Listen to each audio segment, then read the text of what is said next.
Pode começar. Bom, então o nosso trabalho aí é sobre um extrator de polias. Os alunos aí são o Jorge dos Santos e Lucas Gabriel Belani Golemba. Mas aí o que seria um extrator de polias? Bom, o extrator ele é uma ferramenta aí composta basicamente por um parafuso, uma alavanca e uma estrutura articulada com garras. Ele serve para remover peças fixadas em eixos, sem realizar choques mecânicos, né? Então, ele é um instrumento muito bom para retirar polias, rolamentos, engrenagem, entre outras peças. Então, aqui eu tenho um vídeo aqui do funcionamento, a gente fez um videozinho, que dá para demonstrar mais ou menos como funciona o saca-polias. Então, a gente tem um eixo, se acopla o saca-polias nele ali, e quando você rosqueia, ele empurra o eixo e saca ali a engrenagem. Um vídeo curtinho aqui só para demonstrar o funcionamento mesmo. Você vê que é bem fácil de utilizar, bem fácil para trabalhar com ele. Então aqui a gente tem a nossa vista isométrica do nosso projeto. Eu vou demonstrar ele aqui no Solid Edge, acho que ficará mais fácil de entender. Aqui dá para ver melhor. Né? Então a gente se baseou naquele vídeo anterior que eu demonstrei em alguns sacas-polias que a gente viu na internet. Então, a gente também fez algumas modificações, como o material utilizado, a espessura das peças, comprimento, dimensões. E uma coisa interessante também que a gente fez é que, por padrão, geralmente essa alavanca ela possui esferas nas pontas ou um achatamento. Então, essa barra ela fica solta, né? Ela fica correndo nesse eixo. Então, a gente colocou um parafuso, fez uns rasgos na alavanca. Então a pessoa coloca aqui no centro, consegue trabalhar e caso ela precise exercer o maior torque, ela pode passar para o segundo rasgo. A gente também fez aqui uns furos, os furos a mais aqui que a pessoa consegue regular a altura da garra. Vou voltar para os slides.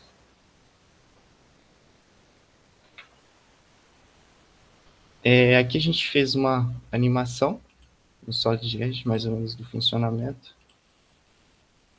de como ele funcionaria.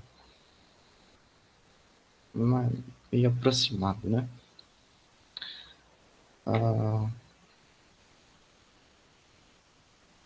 Aqui uma animação da vista explodida, para possibilitar um melhor entendimento aí da montagem das peças aí que compõem o extrator de polias.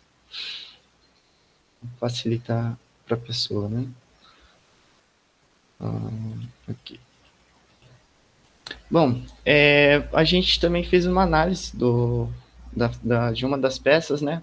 Com alguns materiais para saber se realmente a peça iria aguentar a pressão. Então a peça que a gente resolveu analisar é o braço do extrator, essa daqui. O material que a gente escolheu para a construção é o alumínio 7075T6 e aqui algumas características do alumínio. Então ele tem uma tensão de deformação, que seria o limite de escoamento, né, do material, de 503 megapascal. E a tensão máxima suportada por esse material também é de 572 megapascal.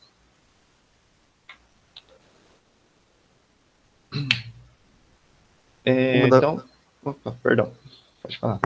uma dúvida que a gente tinha em relação à garra, o braço do extrator, era em relação ao material. Se a gente utilizaria o aço estrutural ou o aço inoxidável. Então, desse modo, a gente fez a análise de elementos finitos e também fizemos a comparação. Então, fizemos a comparação entre o alumínio 7075T6, o aço estrutural e o aço inoxidável 420. Nessa tabela temos algumas informações sobre a tensão de deformação e a tensão máxima suportada por cada material. Então, a primeira análise foi a de tensão. Então, o braço do extrator foi fixado, aquela parte arredondada, imposta uma tensão linear de 7.800 newtons, depois posteriormente foi avaliado com uma malha 6. Então, no canto direito, temos as informações sobre a tensão a tensão do elemento. Então, temos que a tensão de formação da peça, como já visto, é de 503, e a tensão naquela parte mais avermelhada foi de 501 megapascal. É importante ressaltar que com 7.800 newtons, a peça ficou próxima de sofrer deformação plástica, mas não sofreu. Ali temos então a deformação elástica. Quando retirada a carga, a peça retorna a seu estado original.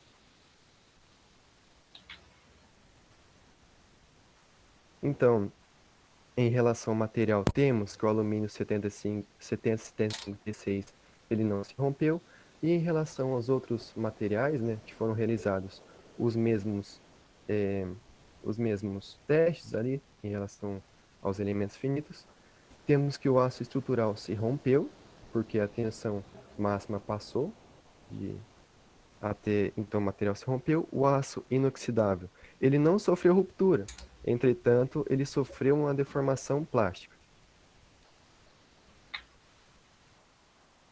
Em relação ao deslocamento, o deslocamento do extrator, naquela parte próxima, ali onde que vai encaixado a peça, onde que vai posicionado a peça, foi de 7,09 milímetros.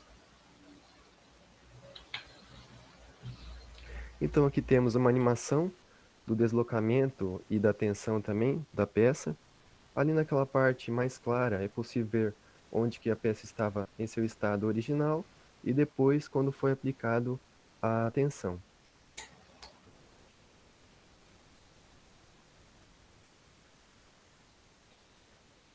Em relação ao deslocamento, a comparação com os outros materiais.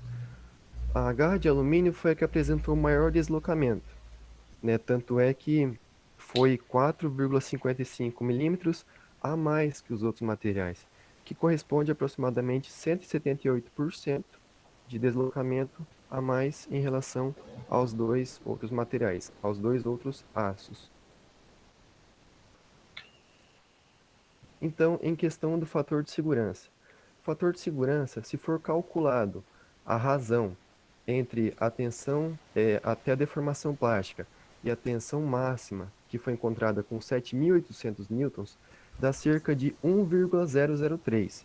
Se for considerado um fator de segurança ideal como igual a 1, então ele fica um pouquinho acima do fator recomendado. Então, nesse caso, já seria possível trabalhar com a peça em segurança, né? Claro, considerando o fator ideal como 1. Então, uma consideração final em relação aos materiais, com 7.800 newtons, é a peça que foi a única que apresentou um fator de segurança superior a 1, né? As outras apresentaram fatores inferiores. Então, há uma possível recomendação em relação ao trabalho com esse elemento. A tensão imposta na peça durante um funcionamento seja inferior a 7.800 newtons. Caso for superior, a peça pode sofrer deformação plástica, né? Uma deformação que seria irreversível quando retirada a carga. Agora vamos comentar sobre as peças e as medidas também que foram utilizadas, e as dimensões, né, que foram utilizadas para a fabricação do elemento mecânico. Aqui a gente fez uma análise também da massa dos materiais utilizados. Então, a garra de alumínio aqui possui cerca de 0,240 quilogramas a menos que a massa em relação todos os materiais que a gente utilizou. 180% a menos. Vamos demonstrar aqui. Então, aqui é o nosso projeto.